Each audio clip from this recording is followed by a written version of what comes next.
स्वागत है बच्चों आज के अपने इस लेक्चर में। ठीक है ना। यदि आप 10th क्लास से हैं तो फर्स्ट जो चैप्टर है हमारा वास्तविक संख्याएं, ये देखेंगे आप। ठीक है ना। जिसमें जो वास्तविक संख्याएं जिसको हम इंग्लिश में रियल नंबर बोलते हैं, आज के लेक्चर में हम इसके बारे में बेसिक जानकारी पढ़ेंगे कि जो रियल नंबर हैं वो क्या होते हैं। ठीक है ना। तो फर्स्ट ऑफ ऑल हमें पता होना चाहिए रियल नंबर है क्या।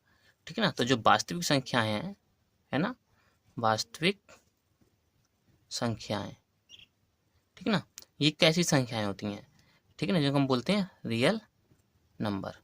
ठीक।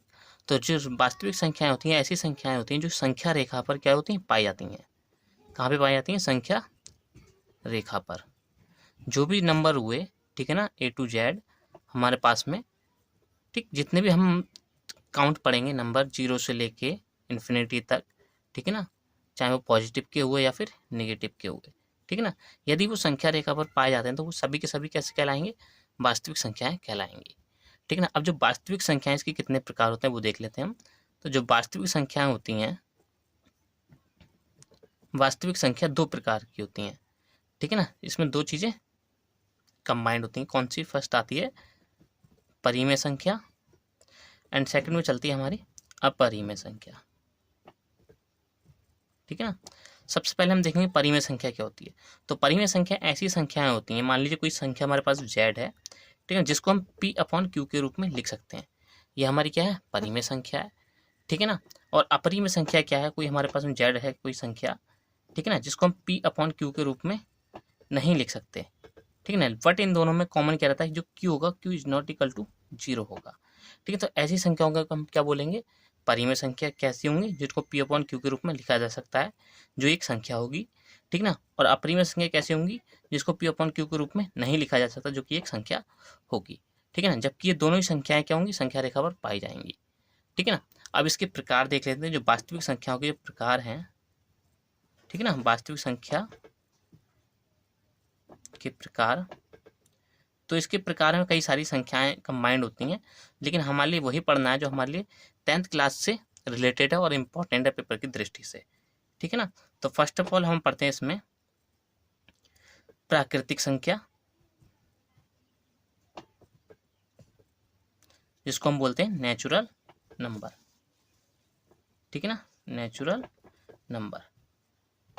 तो नेचुरल नंबर कैसे होते हैं? वो हमारे एक से स्टार्ट होते हैं, 1 2 3 4 5 that that that dash infinite, मतलब इन्फिनाइट तक जाते हैं। ये हमारे क्या हुए? नेचुरल नंबर हो गए।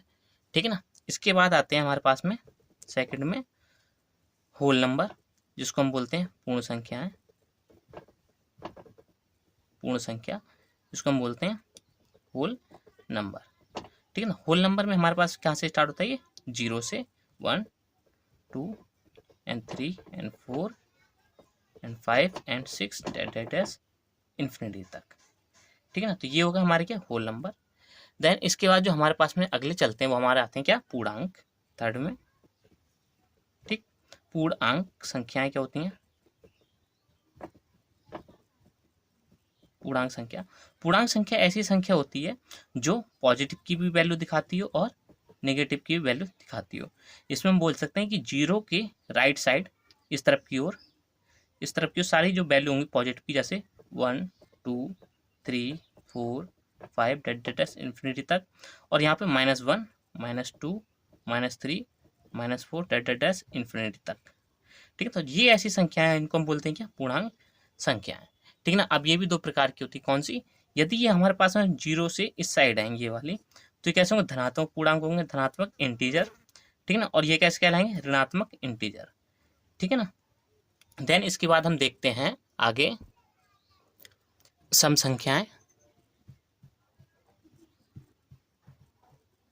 जिसको हम बोलते हैं इवन नंबर। ठीक है ना। ये इवन नंबर कैसे होते हैं? सम संख्याएं ये हमारी होती हैं 2, जिसमें 0 भी काउंट होता है, 0 2 4 6 8 10 12 14 that that dash and infinity तक। इसमें क्या होता है? जो संख्याएं होंगी संख्या रेखा पे पाई जाने वाली, वो संख्याएं 2 से क्या रहेंगी? विभाजित हो जाती हैं। ठीक है ना। 2 से हो जाएंगी क्या? विभाजित। तो ऐसी संख्याओं को हम क्या बोलेंगे? सम संख्याएं बोलेंगे। देन उसके बाद चलता है हमारा यहाँ पे, ये हो जाता है फोर्थ पॉइंट, यहाँ पे आ जाएगा 5। यहाँ पे चलता है हमारा क्या? विषम संख्याएं। विषम संख्या, इसको हम बोलते हैं ऑड नंबर, ठीक है ना। ये ऑड नंबर हमारे क्या होते हैं, ये संख्याएं हमारी चलती हैं ऑड नंबर में, ये होती हैं हमारी 1, 3, 5 एंड यहाँ पे 7, 9, 11, 13 और यहाँ पे हमारा चला जाएगा आगे 15 और आगे हो जाएगा हमारा यहाँ पे 17, 19 हो जाएगा यहाँ पे, ये इस प्रकार से जाती हैं, ठीक है ना। ये हमारी क्या हो जाएंगी, विषम संख्या होंगी। मतलब क्या हुआ कि जो संख्याएं 2 से क्या हो विभाजित ना हो, 2 से विभाजित ये नहीं होती हैं, ठीक है ना। ये हमारी संख्या क्या कहलाती हैं, विषम संख्याएं कहलाती हैं, ठीक है ना। अब हमारा यहाँ पे चलता है 6वें पॉइंट, यहाँ पे लास्ट जो कि इम्पोर्टेंट है हमारी क्लास के लिए, बहुत ही ज़्यादा इम्पोर्टेंट रहता है ये टर्म। यहाँ पे हमारा अभाज्य संख्या है, अभाज्य संख्या है, ठीक है ना।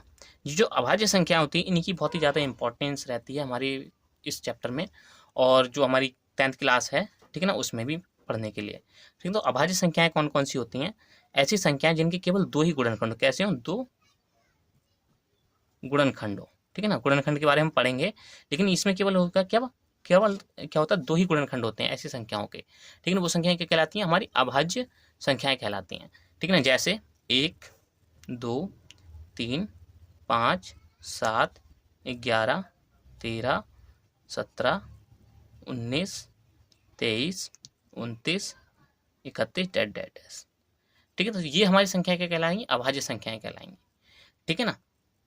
तो आज के लेक्चर में इतना ही है, बहुत ही ज़्यादा इंपॉर्टेंट है, हमारे पास में इतनी बेसिक जानकारी है, ठीक है ना। अगर आप कक्षा 10th के छात्र हैं, ठीक है ना, या उससे भी ऊपर हैं आप पढ़ रहे हैं, ठीक है ना, तो आपके लिए ये बेसिक जानकारी होनी चाहिए संख्याओं के बारे में, ठीक है ना। मोस्टली यही हमारे लिए इंपॉर्टेंट रहते हैं, दैनिक जीवन में इन्हीं का ज़्यादा यूज़ रहता है, इवन ऑड अभाज्य संख्या है, ठीक है ना, पूर्णांक और इंटीजर्स ये सारे, ठीक है ना। तो मिलते हैं अगले लेक्चर में, ऑल द बेस्ट, जिसके बारे में हम पढ़ेंगे गुणनखंड क्या होते हैं, ठीक है ना। चलिए फिर।